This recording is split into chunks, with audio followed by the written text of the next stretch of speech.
Well, good morning, everyone. Let's take our Bibles to Psalm 62, verse number 2.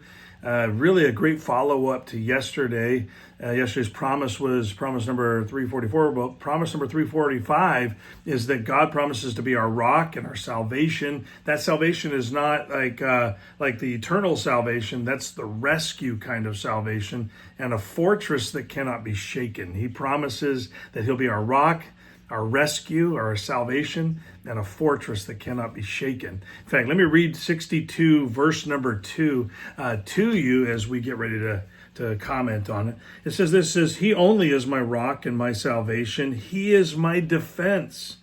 I shall not be greatly moved. And so what we have before us is a beautiful promise. Like yesterday's promise, again, we find David thinking back on a specific time in life where trouble was bearing down on him. I don't know if you can have that. You have that experience where maybe regularly trouble seems to find you and seems to be bearing down. But because God was David's number one at all times, and listen, it's important, not his fallback when he got into trouble or his go-to when he didn't have anything else to do.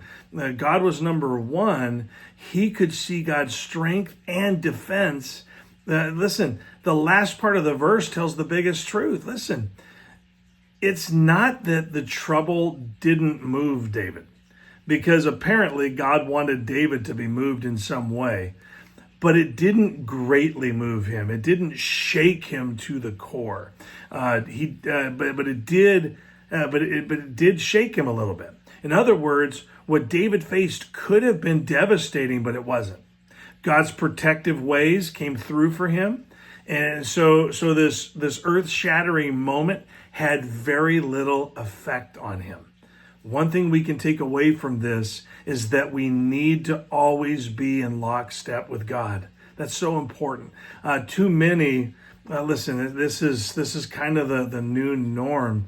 But listen, many people are so far from him. David stayed so close to him. And so he didn't have to worry about trying to get close to him at the last second. And I think that too many are trying to live their lives for their own vision of what the American dream is, with a Christian bonus pack handy just in case they need it. But David simply lived for the Lord. So much so that the situations where David failed to live up to being a man after God's own heart were significantly lower. Think about this. There would have been so many more had he not had God as the desire of his heart. And so, listen, David could have just lived for being the king.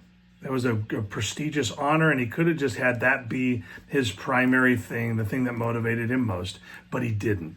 And so what we find is that God was David's purpose, and God was his rescue. God was his defense, and that steadied his life.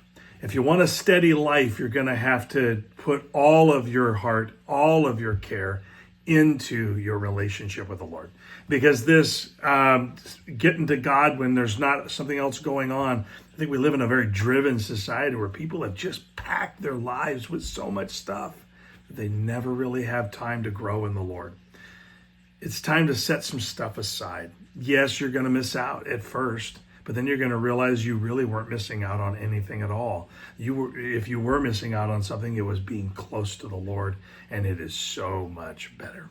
Hope that helps. Listen, it's Thursday, and I want to invite you to the Journey Baptist Church this evening at 6:30. We're continuing in our study of the book of Job. We also have our Awana ministry going on, and we would love for you to come out and enjoy study with us. It's a time of great growth, really, when we together study the Word of God and challenge each other and give our insights. And it's just really a good time. And I hope that you will join us this evening at 6:30 at the Journey Baptist Church for our Bible study hour and, like I said, for the kids, Awana ministry. Hope that you've been helped today. Enjoy a great start to your day.